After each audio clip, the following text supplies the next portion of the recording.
McLaren take a double podium under the lights of Singapore, a track with virtually no margin for error. As the battle for the Drivers' Championship also leaves no room for error, we have a Constructors' battle and a Drivers' Championship battle for the first time in 3 years. It's lights out, and away we go for episode 158 of the Eaton Asphalt Podcast.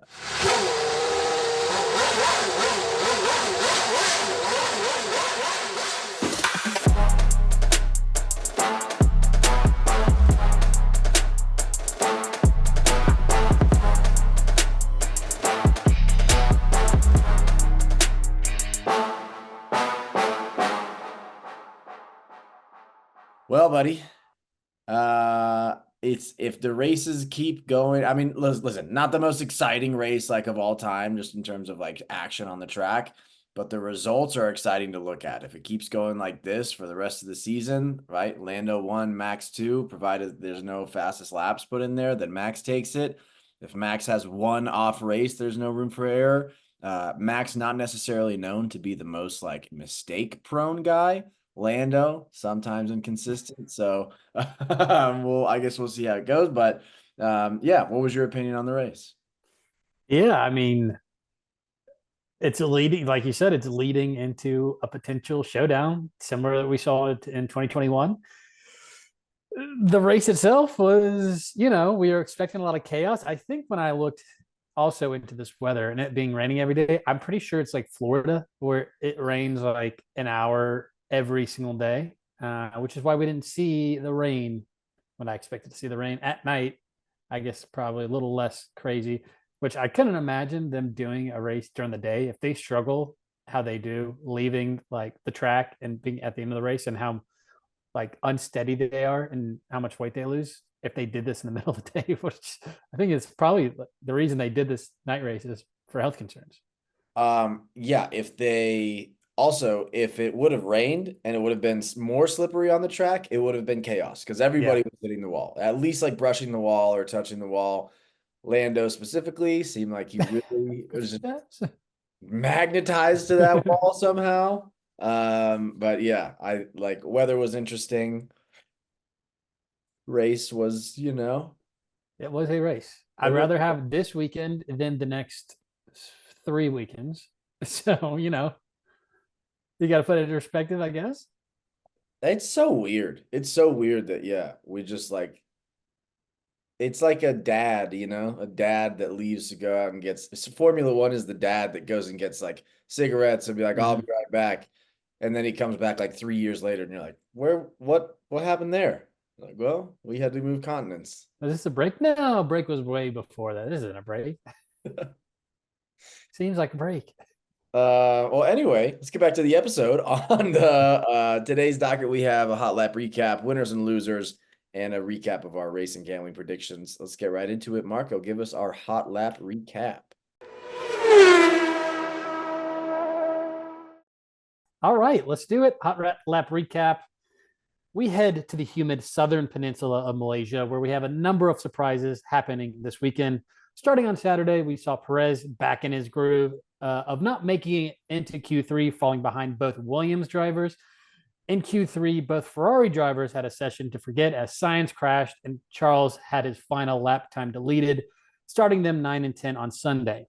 In front of them was Nico, an Aston Martin, and an RB car, which many did not see coming. There was quite the discrepancy for some of the teams during qualifying. Haas had a P6 and a P14. Red Bull had a P2 and a P13. RB had a P7 and a P16. And Aston Martin had a P7 and a P17.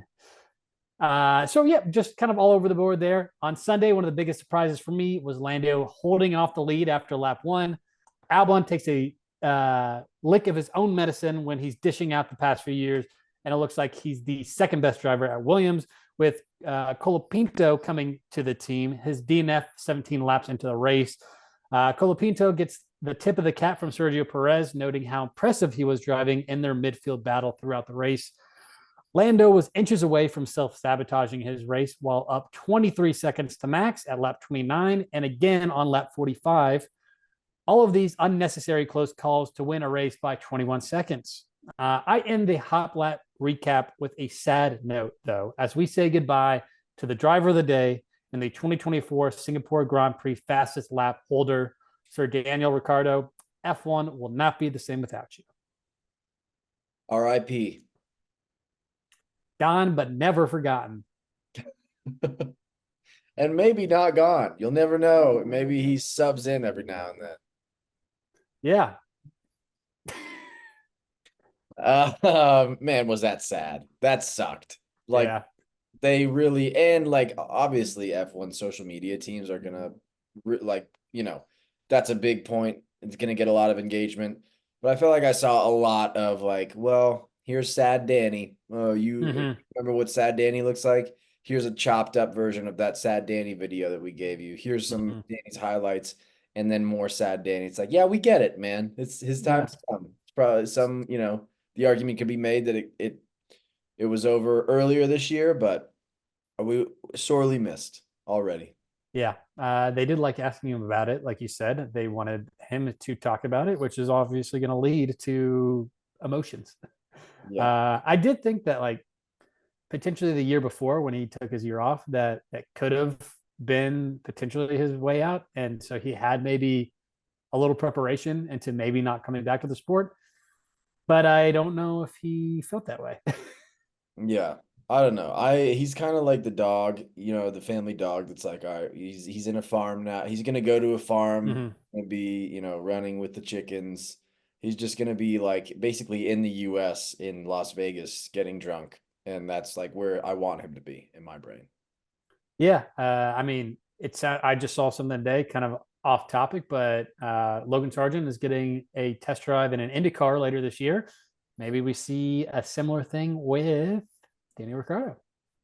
It would draw some eyes in IndyCar. They'd be fools not to. That's like, At least, yeah. I mean, I don't know if he's going to want to do that, and I'm sure he has opportunities at the wazoo of like everything but driving opportunities. So I'm sure he'll probably have like, do I want to keep doing this in an IndyCar that I'm making like a fifth of my salary now? I think like way less than that. I think it was like IndyCar a couple of years ago. I think they got like came under scrutiny because like the IndyCar drivers were making like 80 grand a year. Oh, Like, yeah, they were like, that's not what IndyCar is making. Like, let's get a little more fairness. But yeah, obviously don't fact check me on that. no, never did. Not at this podcast. Nope. Okay. All right, moving on to our winners and losers of the Singapore Grand Prix. Starting off with our winners, I have Lando like I said, held the lead after one lap and multiple turns. Huge progress that we've seen throughout his career. So this is like, I think, a turning table that maybe we can continue to see. And then, yeah, just 21-second win. Like this is the last time we saw this outside of Red Bull was Mercedes 3 years ago. So I think I love these just dominating teams. What like they just pass the baton, one team to dominate, and then on to the next one. yeah, but I mean, soon it's going to be Ferrari. Ferrari looked quick this weekend. That we'll talk about that and winners later, I'm sure. But the how do I put this? It's always night. Like you can have a first lap fallback from pole position Mm-hmm. if your car is fast enough to get, a 20 plus second margin at the end. And I think Yep. that's where he is right now, where it's like the car is so fast, he's just not worried about it. And that's exciting to see because, you can screw up and still win the race. Yeah, like yeah, dude. I mean, I think Sergio Perez probably had been like riding on that train for quite some time, where it's like I'm going to make mistakes all the time, but this car is way too good that my flaws are not going to be seen. Yeah, I'm still gonna get P2 even if I do a 360 spin around and go off track. Exactly. My other winner is going to be Max. Obviously, people have been riding Red Bull off, still pulling off P2 in quals, and then holding off, like we said, a like rocket ship of a car in McLaren with Piastri on Sunday. Still gives him a fighting chance for the drivers' championship. I know you talked about it as well, so that was promising to see. That like we didn't see another P5, P6, and then it's just like this is going to potentially get out of hand on the other side.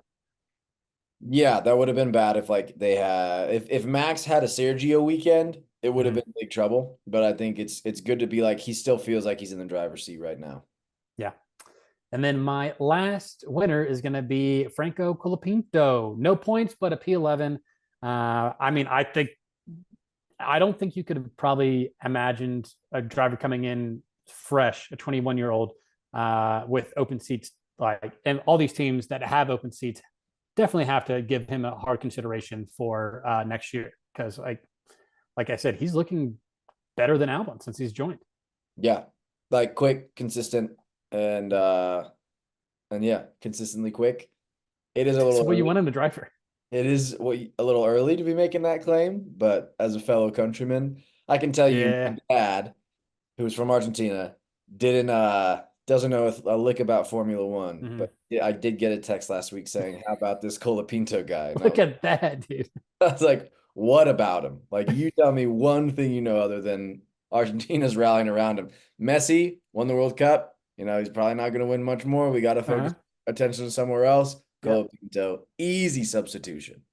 Dude, everyone knows Argentina and F1, match made in heaven. That's all people talk about down there. That does it for my winners. So yeah, you're not gonna get your guess on my team being in there.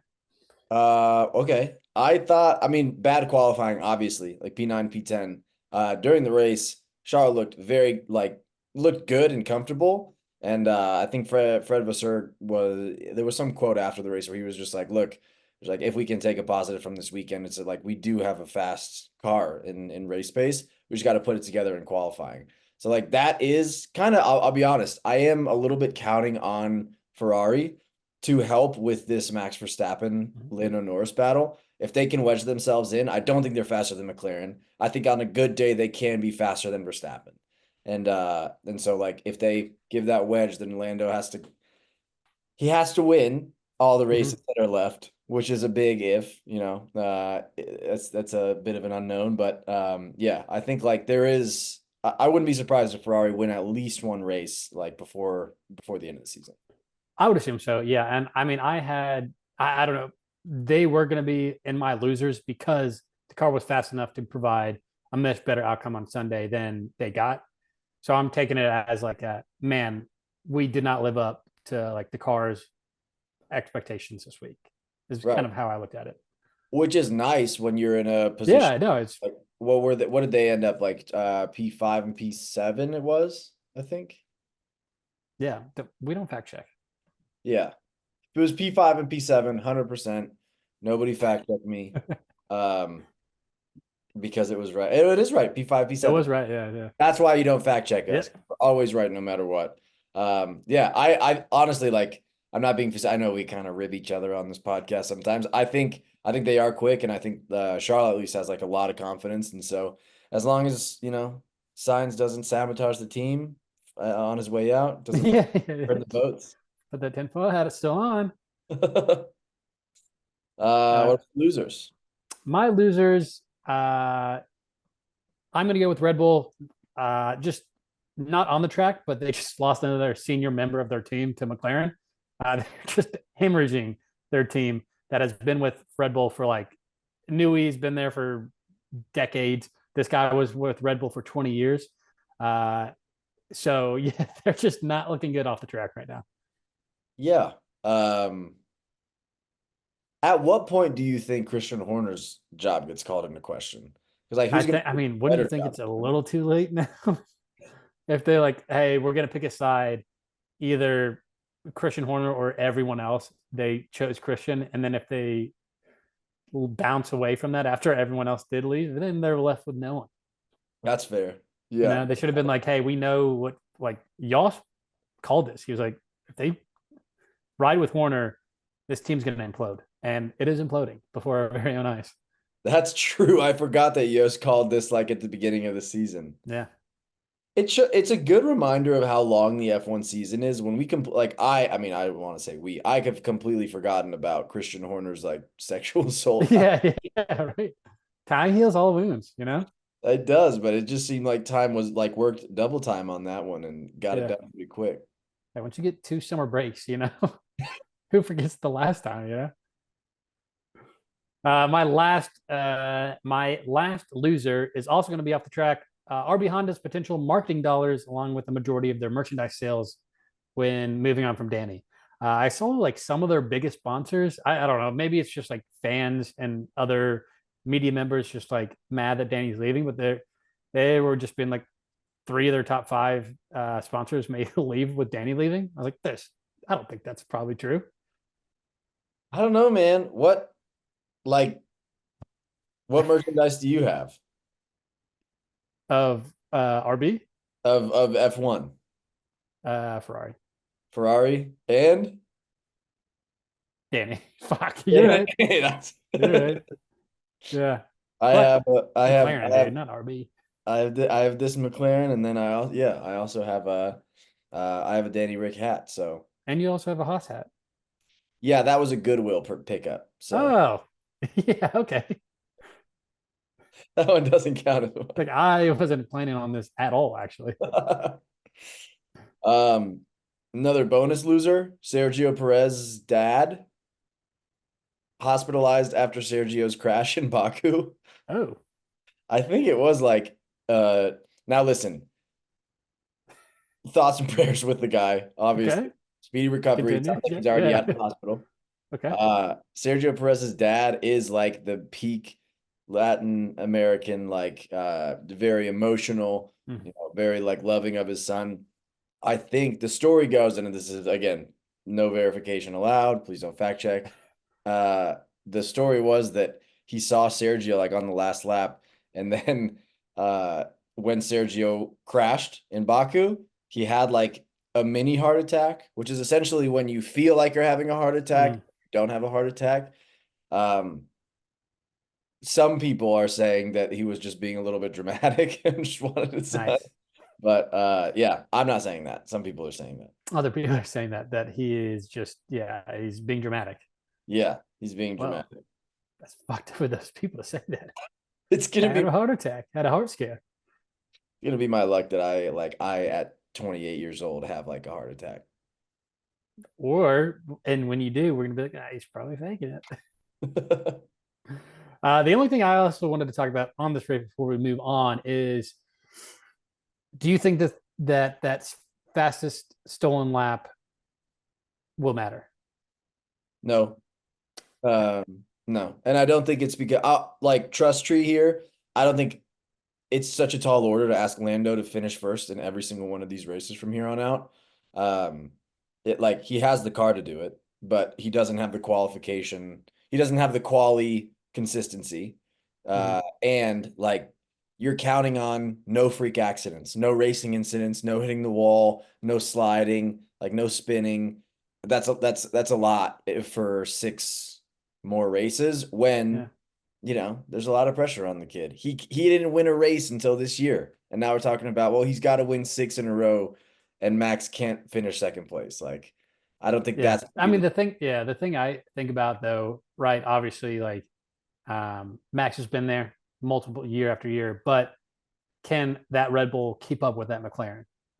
And yeah, obviously, like once you toss in like freak accidents, things going wrong with the car, that's kind of a probably flip of a coin. What if it happens to one guy or the other? So like the real deciding factor is like, I know it's Max. Is that Red Bull fast enough to maintain a second place when, I mean, I'm sure if you look at the odds for next race, it's going to be pretty heavy in both McLaren drivers' favor. Max is going to be probably around with the Ferraris. So he's got a potential very fast McLaren car that he has to be better than in Piastri, and two Ferrari guys that are probably as good. And then shit, like Mercedes is no one to joke about either. yeah, that's true.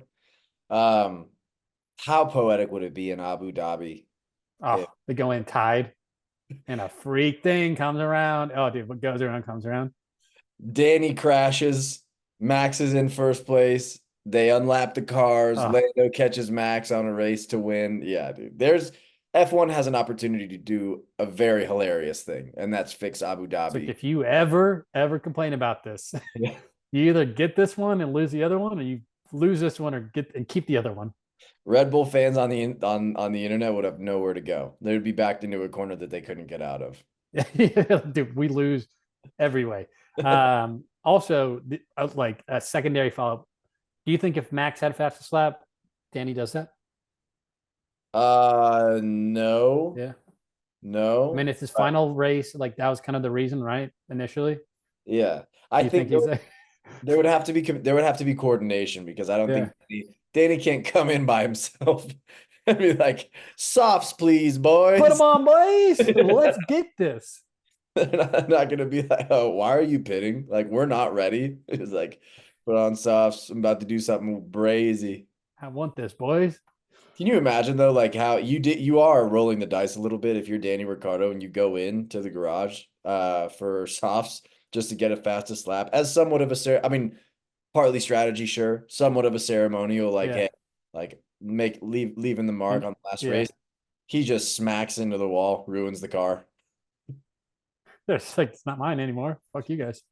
All right. Well, that does it for. Oh wait, any other losers on your side? Nope, you got all of them. Go. All right, that does it for our winners and losers. Let's move on to our gambling and race predictions recap. But before we get to that, this part of the podcast is brought to you by our very own Eaton Asphalt podcast. This advertisement is meant specifically for one person and one person only. So everyone else not named Daniel Joseph Ricciardo can skip approximately 45 seconds ahead. Go. Daniel, Danny, sweet, sweet Danny boy. We know things look bad right now, but I've never been so emotionally attached to an athlete before as I was crying alongside with you during those post-race interviews. While we are all hurting now, every day we will begin to heal. And I can't think of a better way to heal quicker than joining us as our first field reporter intern for the Eaton Asphalt podcast. The bad boys of media and the bad boy of Formula One unite to make an unstoppable media mogul. Accepting this no paid internship will give you extremely, extremely limited access to all races and F1 related events. All business related expenses will be reimbursed at a time and place of our choosing and unlimited PTO during the off season. From my perspective, this offer is quite literally unmatched to probably the other hundreds of other opportunities you have waiting for you. And it won't last long. Please do not take this offer lightly, and we look forward to working with you soon. 45 seconds. All right, this ad is over. And for everyone else rejoining us, let's move on to our race predictions and gambling recap.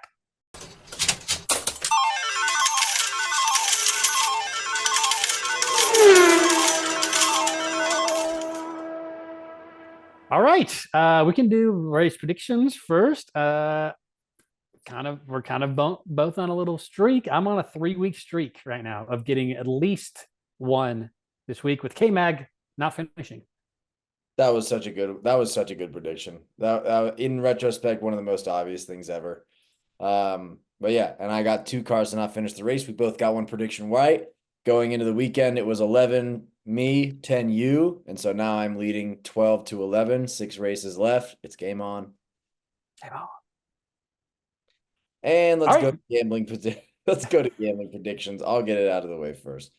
I'm not good at this. All right. I'm not good at gambling, and it's very frustrating and dumb and stupid. I had Lando Norris race win, called it. Only put half a unit on that. Seems really obvious. In retrospect, 20 plus second margin. Williams fastest qualifying team without the top 5. Hey, where'd Haas come from? What was Yeah, that? that was trickery. Also RB. Yeah, Yeah. with Yuki. So Yeah. where did that come from too? Right? Red Bull both in the top 6. Sergio not even in Q3. So yeah, I was down 0.38 units on the weekend, and now I'm down only 13 units and a third, 13.33 units. Cool. Hey, not bad. I, on the other hand, I'm on fire right now. I'm on a 5-bet win streak with 3 coming this week. Max top 3 plus 200. Max head to head over Carlos plus 110. And Franco over K Mag. Guy can't even finish, obviously, minus 105. So I came out with all those were half units. Try to play it safe, spread it out. Should have done 7 units. Damn it. each. So I came each. So I came out with just over 2 units on the day, and I'm up 3.23 units on the season. Cool, man. Sounds fun. It was fun being in the black, baby. Making my listeners money. Yep. So am I through you. You know what I'm gonna my strategy from here on out, next Uh-huh. 6 races, you're gonna go first for uh gambling, and I'm just gonna do the same, but triple the units. What if I do mine and then I pick a one for you?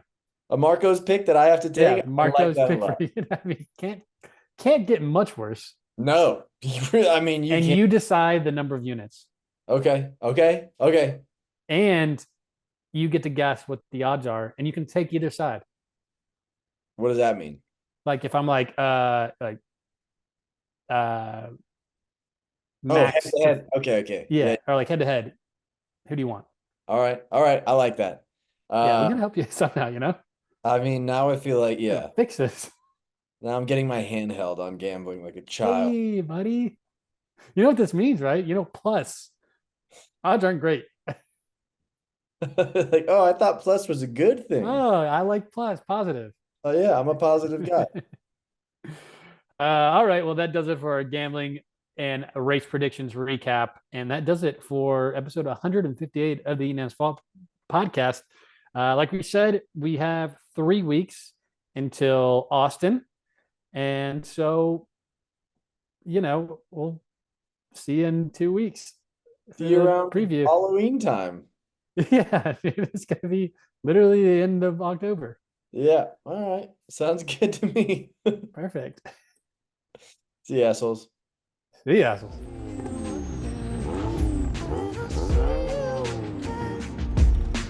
Hey, thought you could leave without saying goodbye.